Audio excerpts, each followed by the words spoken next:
הכי חשוב לומר שהפעילות האינטנסיבית של הליכה מהירה או ריצה קלה יעזרו בעיקר לפריסטלטיקה כללית של מערכת העיכול, יחד עם התנועתיות של הגוף.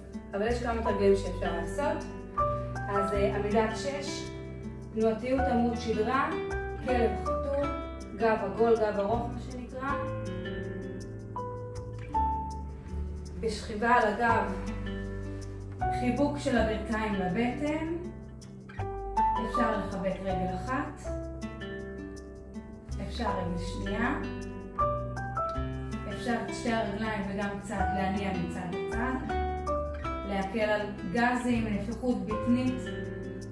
אפשר לייצר תנועה רוטטורית של עמוד השדרה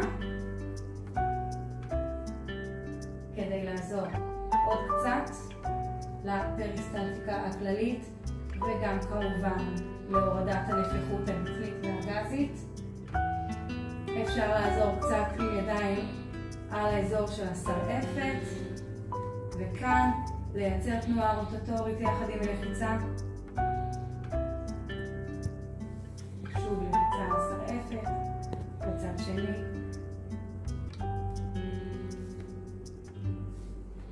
מצוין.